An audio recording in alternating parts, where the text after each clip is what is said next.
Hello student, welcome to our channel Gyan contributor. Student, आज मैं आपको पढ़ाने जा रहा हूँ क्लास 10 ज्योग्राफी का चैप्टर 5 लोकेशन ऑफ इंडिया। तो लोकेशन ऑफ इंडिया क्या होता है, उसका एरिया कितना होता है, उसका बाउंड्री का क्या होता है, वो किस किस कंट्री या किस किस वाटर बॉडीज के साथ अपना बाउंड्रीज को शेयर करता है, इन सारी चीजों को हम लोग समझेंगे।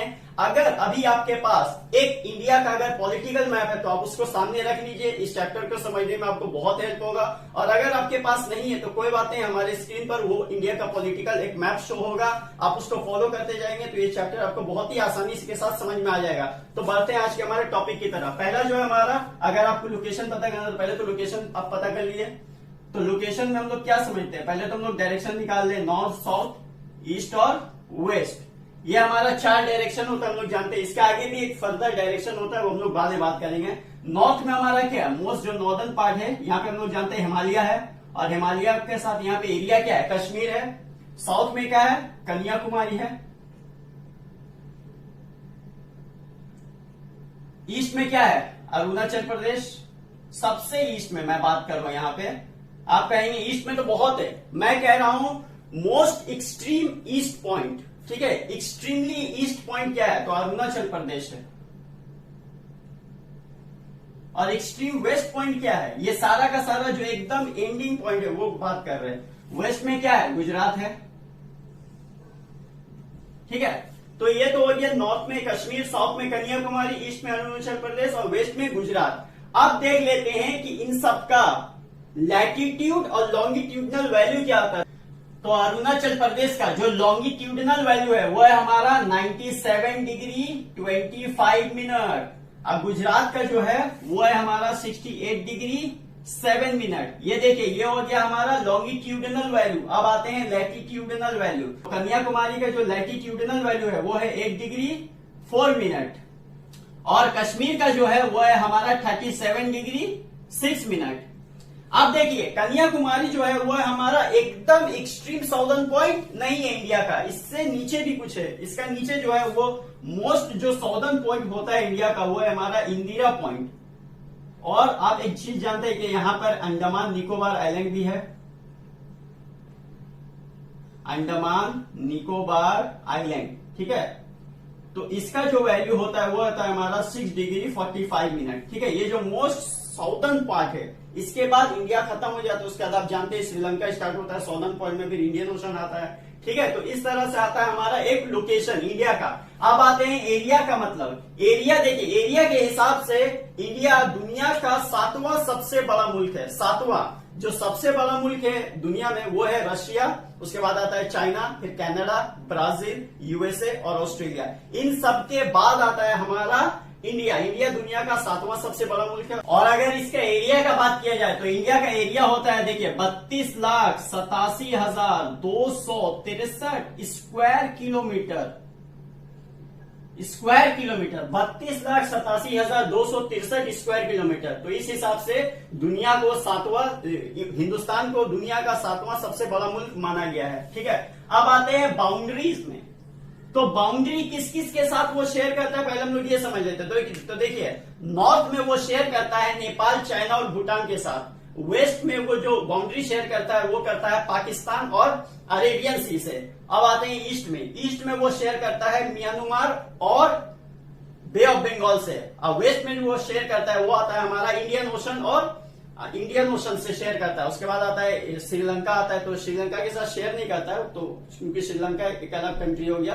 तो इंडियन ओशन के साथ वो वेस्ट में अपना बाउंड्री, साउथ में वो अपना बाउंड्री शेयर करता है। तो साउथ में जो बाउंड्री शेयर करते हैं इंडियन ओशन के साथ, तो ये हो गया हमारा लोकेशन, एरिया, बाउंड्री, ठीक है।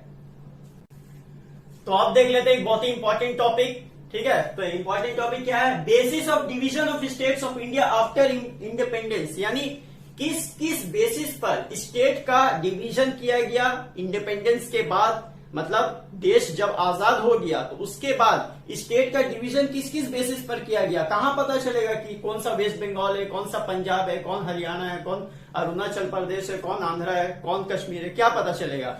तो उसके लिए क्या किया, अब मैं इसको आपको थोड़ा सा बैकग्राउंड में लेके जाता हूं। देखिए, जब इंडिया आजाद हुआ 1947 15 अगस्त 1947 में, तब क्या हुआ, देखिए, इससे पहले अंग्रेजों का राज था, ठीक है। तो ब्रिटिश राज जब गई तब क्या हुआ कि उसके बाद पहचानना बहुत ही मुश्किल हो गया कि कौन सा स्टेट का बाउंड्री कहां तक है, उसका हद कहां तक महदूद है, मतलब उसका हद कहां पे खत्म हो जाता है, कहां पे इस लाइन में वेस्ट बंगाल खत्म हो जाता है, वहां पे बिहार खत्म हो जाता है, ये पता ही नहीं था किसी लोगों को। तो उसके लिए गवर्नमेंट ऑफ इंडिया ने क्या किया, 1956 में स्टेट रीऑर्गेनाइजेशन कमीशन बनाया।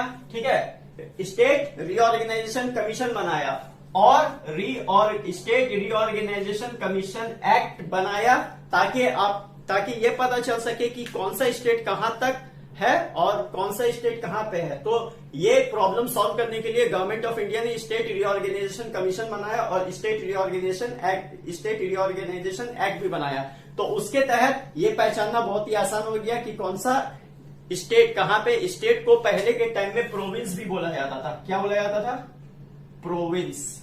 ठीक है, प्रोविंस का मतलब आज के टाइम में जो हम लोग स्टेट समझते हैं वही पिछले जमाने में प्रोविंस के नाम से जाना जाता था।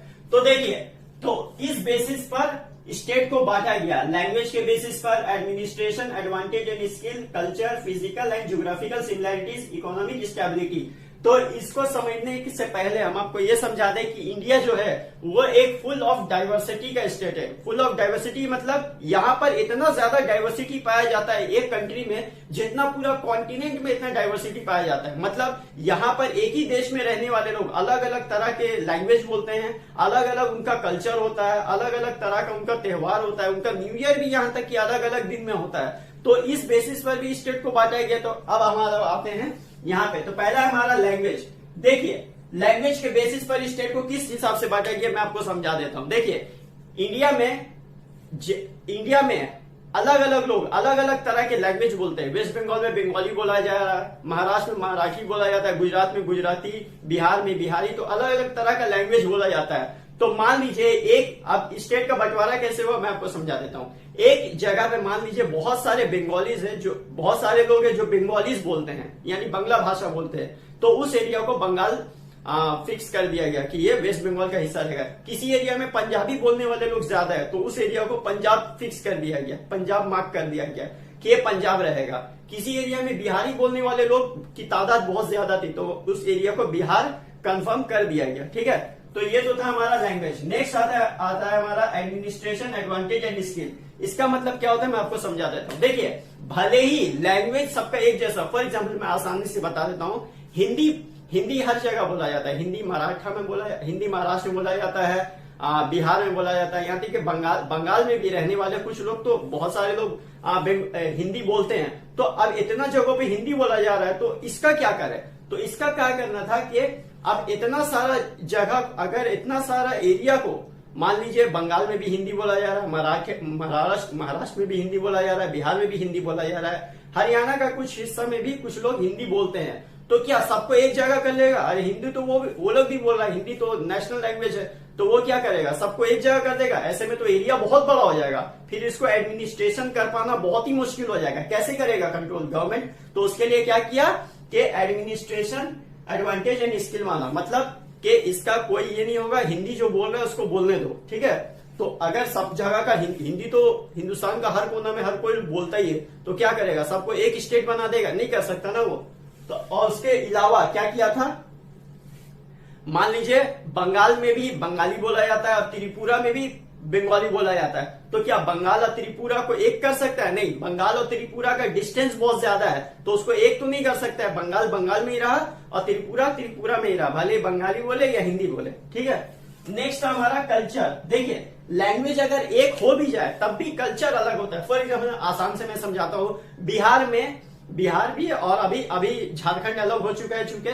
ठीक है, तो झारखंड पहले तो बिहार का ही हिस्सा था, लेकिन क्या हुआ कि बिहार में बिहारी तो बोला जा रहा है लेकिन दोनों के बीच कल्चर का फर्क पाया जा रहा है। झारखंड में एक अलग कल्चर पाया जा रहा है और बिहार में एक अलग कल्चर पाया जा रहा है। तो क्या किया, इसका विभाजन कर दिया गया, बिहार को अलग, झारखंड को अलग कर दिया गया कल्चर की बुनियाद पर। ठीक है, नेक्स्ट आता है हमारा physical and geographical similarity. Physical and geographical similarity से भी हम लोग स्टेट का विभाजन कर सकते हैं, स्टेट का बंटवारा हम लोग कर सकते हैं। ठीक है, नेक्स्ट आता है हमारा इकोनॉमिक स्टेबिलिटी। जिस एरिया का इकोनॉमिक स्टेबिलिटी ज्यादा होगा उस एरिया को एक अलग स्टेट माना जाएगा। ठीक है, तो इकोनॉमिक स्टेबिलिटी की बुनियाद पर भी हम लोग स्टेट का विभाजन कर सकते हैं। सो स्टूडेंट, ये था हमारा क्लास 10 ज्योग्राफी का चैप्टर 5 लोकेशन ऑफ इंडिया। ये वीडियो आपको कैसे लगे हमें कमेंट सेक्शन में जरूर बताओ। चैनल पे नहीं है तो चैनल को सब्सक्राइब कर लीजिए। और हाँ, नेक्स्ट वीडियो में हम लोग करेंगे फिजियोग्राफिक डिवीजन ऑफ इंडिया। उसमें हम लोग मोस्टली पढ़ेंगे हिमालय का बारे में। तो आप हमारे साथ इस सीरीज में बने रहिए। तब तक के लिए bye bye, take care and thank you for watching this video.